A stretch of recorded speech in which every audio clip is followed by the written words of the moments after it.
কোনটা আল্লাহর দল কোনটা শয়তানের দল আপনি সেটা বুঝতে পারবেন। এই জন্য কোরআনকে বলা হয় ফুরকান। জোরে বলি সুবহানাল্লাহ। আমার ভাইয়েরা, কোরআনুল কারীমের 3 নাম্বার নাম হলো কিতাব। আল্লাহ রাব্বুল আলামিন সূরাতুল বাকারার শুরুতে বলতেছেন, যালিকাল কিতাবু লা রাইবা ফীহি হুদাল লিল মুত্তাকিন।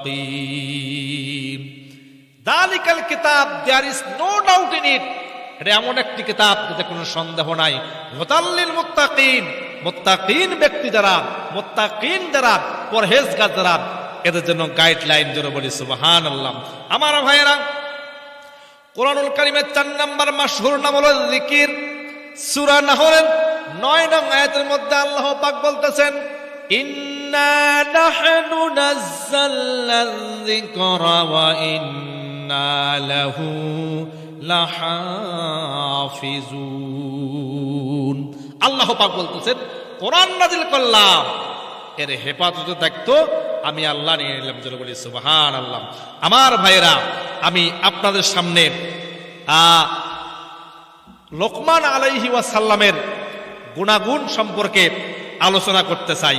সেটা হলো, লোকমান আলাইহি ওয়াসাল্লাম তখনও ছোট্ট মানুষ, তো রাখাল গরু চড়ায়, ছাগল চড়ায়। এমন তো অবস্থায় একদিন এক সমাবেশের মধ্যে বক্তব্য দিচ্ছেন লোকমান। সমাবেশের মধ্য থেকে একজন শ্রোতা এসে বলতেছেন, আমি একটা কথা বলতে চাই আপনাকে, মনে যদি কিছু না করেন। লোকমান আলাইহিস সালাম বলতেছেন, বলেন। বলতেছেন, আমি যখন ছোট ছিলাম আমার সঙ্গে একজন রাখাল ছিল, তো দেখতে আপনার মতো, ঠোঁটগুলো লম্বা আর ঠোঁটগুলো মোটা মোটা, পা ফাড়া, শরীরের চেহারা তেমন ভালো না, কালো বর্ণের মানুষ তাকে দেখে হাসতো। আপনি সেই লোক কিভাবে বলি, তো দেখতে আপনার মতন। লোকমান আলাইহিস সালাম বলতেছেন, হে বন্ধু, আমি তোমার সেই বাল্যকালের বন্ধু। জোরে বলি সুবহানাল্লাহ। উনি আশ্চর্য হয়ে গেলেন যে, বন্ধু, আমি আর তুমি একসঙ্গে ছাগল চড়াইতাম, রাখালিগিরি করতাম, বকরি চড়াইতাম, মাঝে মধ্যে মালিকের মারি খাইতাম, আজকে আমি এখনো রাখাল হয়ে আছি, তোমার এত সম্মান, মানুষের সামনে বক্তব্য দিচ্ছ, কারণ কি? লোকমান আলাইহি ওয়াসাল্লাম বলতেছেন, আমার মতো যদি তুমি 9টা গুণ অর্জন করতে পারো, আল্লাহ পাক তোমাকে দুনিয়া এবং আখিরাতে সম্মানিত করবেন। জোরে বলি সুবহানাল্লাহ। 1 নম্বর গুণ, লোকমান আলাইহি ওয়াসাল্লাম বলতেছেন, যদি তুমি সম্মানিত হতে চাও তাহলে তুমি দৃষ্টি শক্তিকে হেফাজত করবা। আল্লাহ রাব্বুল আলামিন বলেন, কুল লিল মুমিনিনা ইয়াকুদ্দু মিন আবসারিহিম। সূরা নূর আয়াত নাম্বার 30। আল্লাহ রাব্বুল আলামিন বলতেছেন, ওহে মুমিনগণ, তোমরা তোমার দৃষ্টিকে সংযত রাখো। আমার ভাইয়েরা, লুকমান আলাইহি ওয়াসাল্লাম বলতেছেন, রে বন্ধু, তুমি যদি আমার মতো সম্মানিত যদি হতে চাও তাহলে তোমার দৃষ্টি শক্তি সংযত করবা। 2 নম্বর হলো জবানের হেফাজত করবা। আল্লাহ পাক বলতেছেন, ওয়াজতানিবু কাওলাজ জুর। সূরা হজ আয়াত নাম্বার 30। তুমি তোমার জবানকে হেফাজত করবা। আল্লাহ রাসূল সাল্লাল্লাহু আলাইহি সাল্লাম বলেছেন, যে ব্যক্তি 2টা জিনিস হেফাজত করতে পারবে, 2টা জিনিস, তাকে জান্নাতে নিয়ে যাওয়ার দায়িত্ব আমি রাসূল নিলাম। জোরে বলি সুবহানাল্লাহ। 2টা জিনিসের মধ্যে একটা হলো জবান, আর 2 নম্বর হলো লজ্জাস্থান। আমার ভাইয়েরা, লোকমান আলাইহি ওয়াসাল্লাম বলতেছেন, বন্ধু, ওয়াদা পূরণ করিও, ওয়াদা দিয়ে ওয়াদা ভঙ্গ করিও না। ওয়াদা সম্পর্কে আল্লাহ রাব্বুল আলামিন বলতেছেন, ওয়াউফু বিল আহদ ইন্নাল আহদা কানা মাসউলা। ওয়াদা সম্পর্কে কিয়ামতের দিন জিজ্ঞাসিত করা হবে। ইব্রাহিম, সূরা ইব্রাহিম আয়াত নাম্বার 34।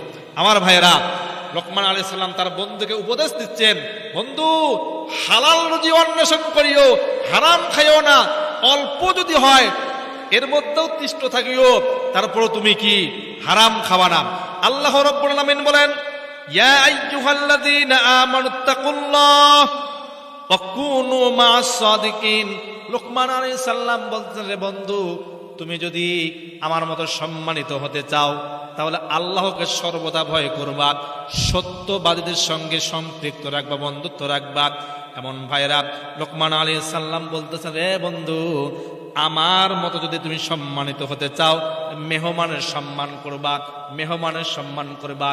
মেহমান আসা হলো এটার আল্লাহ রহমত নিয়ে মেহমানরা আপনার বাড়িতে আগমন করেন। আমার ভাইয়েরা, কয়েকদিন হয়ে গেল ইব্রাহিম আলাইহিস সালাম মেহমান ছাড়া কোনো খাবার গ্রহণ করে না। কোনদিন মেহমান ছাড়া ইব্রাহিম আলাইহিস সালাম খাবার খায় না। কিন্তু কয়েকদিন হয়ে গেল বাড়ির মধ্যে কোনো মেহমান আসে না। আশ্চর্য হয়ে গেলেন, পরেশান হয়ে গেলেন। খাবারের প্লেট সামনে রেখে রাস্তার দিকে তাকাইয়া থাকে, কোন সময় মেহমান আসে। কয়েকদিন হয়ে গেল মেহমান নাই। ইব্রাহিম আলাইহিস সালাম পরেশানের মধ্যে পড়ে গেলেন। এমন তো অবস্থা, আল্লাহ রাব্বুল আলামিন ফেরেশতাকে ডাক দিয়ে বলেন, রে ফেরেশতার দলেরা, কওম লূতকে ধ্বংস করার জন্য যাবা, আমার ইব্রাহিমের বাড়ি হয়ে যায়, তোমাদেরকে মেহমান মনে করে খাবারের আয়োজন করবে, আমার নবীকে খাওয়াইয়া তারপরে তোমরা লূতকে, কওম লূতকে ধ্বংস করার জন্য যাবা। আমার ভাইয়েরা, ইব্রাহিম আলাইহিস সালাম খাবারের প্লেট রেখে যখন রাস্তার দিকে তাকায় আছে, দেখতেছেন কয়েকজন সাদা জুব্বাওয়ালা, সাদা পোশাকওয়ালা, খুব সুন্দর চেহারার মানুষ ইব্রাহিম নবীর বাড়ির দিকে আগমন করতেছে। জোরে বলি সুবহানাল্লাহ। ইব্রাহিম আলাইহিস সালাম দেখে খুব খুশি হয়ে গেলেন। এমন তো মেহমান আসলেন, খাবারের আয়োজন করলেন বিবি সারা, খাবার এমন তো অবস্থায় খাবেন। মেহমানরা শুধু খাবার নাড়তেছে, ইব্রাহিম আলাইহিস সালাম খাবার নাড়তেছে। ইব্রাহিম আলাইহিস সালাম বলতে, ও মেহমান, তোমরা কেন খাইতেছো না? খাবারের মধ্যে কি কোনো দোষ ত্রুটি আছে নাকি? মেহমানরা বলতেছেন, ওগো পয়গম্বর, আপনি আগে খান, তারপরে আমরা খাবো। ইব্রাহিম পয়গম্বর ডাক দিয়ে বলতেছেন, মেহমান আপনারা হলেন মেহমান, আমি হলাম মেজবান। মেহমানরা আগে খাবে, তারপরে আমি খাবার খাবো। এমন তো অবস্থায় ফেরেশতারা শুধু ঠেলে। ফেরেশতারা বলতেছিলেন, পয়গম্বর, আপনি আছে কয়েকদিন হয়ে গেল আপনি খাবার গ্রহণ করেন না, আপনি আগে খান, তারপরে আমরা খাবো। এমন তো অবস্থায়